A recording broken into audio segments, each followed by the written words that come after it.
Pada kesempatan malam ini edukasi yang penting sebenarnya bagi para santri, jamaah, wabil khusus warga masyarakat Indonesia yang sekarang ini kalau kita betul-betul memahami sulit untuk mencari tauladan. Beberapa tahun yang lalu Abuya Mama Ghufran Al-Bantani memerintahkan kita untuk meneliti beberapa kitab. Ini awal mulanya sebelum saya bacakan. Dan ternyata dari beberapa kitab yang sudah masuk ke dunia pesantren, kita temukan ada 10 kitab, kitab kuning maksudnya, yang sudah ditahrif oleh orang-orang Wahabi, sudah dirubah. Saya ulangi lagi. Setelah kita teliti, ada 10 kitab, bisa jadi mungkin lebih dari 10.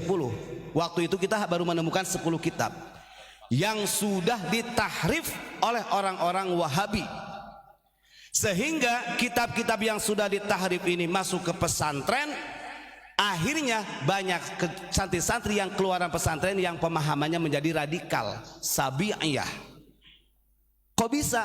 Nah, ini kita tahu sejarahnya, kita buka sejarahnya. Kenapa ada kelompok Islam yang ekstrim? Kenapa ada kelompok Islam yang radikalisme? Karena banyak di dalam kitab yang seharusnya dipahamkan sebagai edukasi santri justru dihilangkan oleh mereka untuk menutupi aib, keburukan atau misi visi daripada kaum-kaum kelompok-kelompok yang radikalisme. Salah satu contoh di dalam kitab Tafsir Shawi, mudah-mudahan ini yang nonton mungkin ada dari kalangan kiai ataupun Ustadz Gus, monggo bisa disimak. Kalau saya nanti salah baca mohon dibenarkan, dikoreksi, karena ini juga berdasarkan petunjuk dari Abuya Mama Ghufran. Saking khawatirnya, sedetail itu Abuya Mama Ghufran untuk menjaga Nusantara dari orang-orang yang ingin merusak Nusantara, termasuk di lembaga pendidikan pesantren. Maka alhamdulillah kita diberitahu kitab ini loh yang sudah dirubah, kitab ini loh yang sudah dirubah. Nah, di antaranya adalah kitab Tafsir Shawi. Ini saya tunjukin dulu ya. Ini kitab Tafsir Shawi. Nanti kalau yang punya kitab Tafsir Shawi silahkan dibuka surat Fatir ayat 5 dan 6. Surat Fatir ayat 5 dan 6. Di sini kita akan menemukan, kalau tidak ada keterangan yang saya bacakan nanti, maka itu hak kitab Tafsir Shawi ini telah dipalsukan oleh orang-orang Wahabi, oleh kaum-kaum yang ingin merusak Islam, wabil khusus Indonesia. Nah, kira-kira kita sebagai santri, sebagai orang pribumi Indonesia, kalau ada orang yang ingin merusak bangsa kita, kira-kira kita ridho apa tidak? Kita lawan atau tidak? Wajib dilawan. Apalagi santri ini punya peranan penting dalam negara, bukan pemerintah. Santri ini cikal bakalnya seorang alim ulama. Ini saya bacakan di dalam surat Fatir.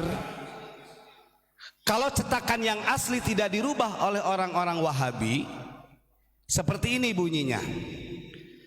Bismillahirrahmanirrahim. Inna syaitana lakum aduwwun fattakhiduhu aduwa. Yang artinya sesungguhnya setan itu adalah musuh bagimu, maka jadikanlah setan itu sebagai musuhmu.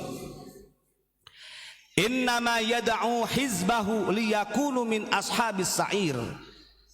Karena sesungguhnya setan itu mengajak kelompok-kelompoknya. Kelompok di sini termasuk setan yang menjelma manusia, yang ingin merusak takwil Quran, takwil hadis. Setan tersebut mengajak kelompoknya agar supaya sama-sama masuk kepada panasnya api neraka. Ayat ini di dalam sarahnya Tafsir Shawi, ini kalimat yang dipenggal oleh orang-orang radikal, kalimat yang dipenggal oleh orang-orang Wahabi. Bismillahirrahmanirrahim. Qauluhu wa nuzila fi Abi Jahlin wa ghairih.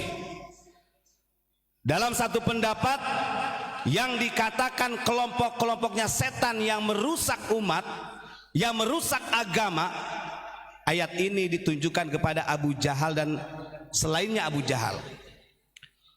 Waqila hadhil ayatu nuzilat fil khawarij.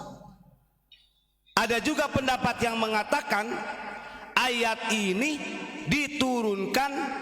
ditunjukkan kepada kaum-kaum khawarij. Apa kaum khawarij itu?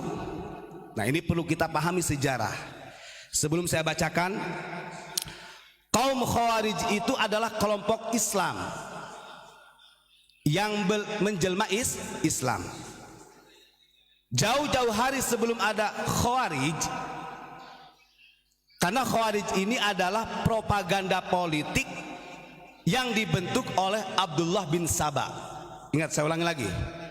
Kelompok khawarij ini adalah produk politik yang menjelma agama Islam yang dibentuk oleh Abdullah bin Saba, yang akidahnya Sabi'iyah. Sabi'iyah ini radikal. Tujuannya kaum khawarij ini apa?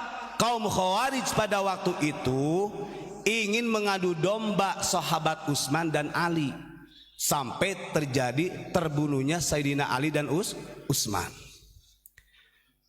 Sekarang begini, siapakah Abdullah bin Saba itu? Ini santri harus tahu. Abdullah bin Saba ini adalah orang Yahudi Yaman, kebangsaan Yaman, dari suku Himyar, yang pada waktu itu datang ke Madinah. Dia pura-pura masuk Islam di masa Khalifah Sayyidina Utsman. Kalau bahasa sekarang itu orientalis. Setelah masuk Islam, diislamkan oleh Sayyidina Utsman, dia mempelajari strateginya umat muslim. Setahun 2 tahun akhirnya sudah mengetahui kelemahannya umat muslim. Barulah Abdullah bin Saba merekrut orang-orang Muawiyah yang pro Utsman dengan Syiah yang pro Ali. Direkrut tuh orang-orang yang munafik, direkrut oleh Abdullah bin Saba sehingga menjadi kelompok Khawarij. Khawarij itu artinya adalah kelompok yang keluar dari Utsman, keluar dari Ali. Jadi dia tidak pro Ali, tidak pro Utsman, tapi ingin mengadu domba antara Utsman dengan Ali. Propaganda politiknya Khawarij hebat.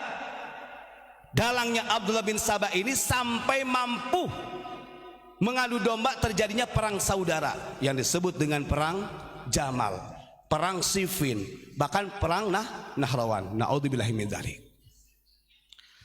Terus kemudian, apakah kelompok Khawarij ini hanya di waktu Utsman saja?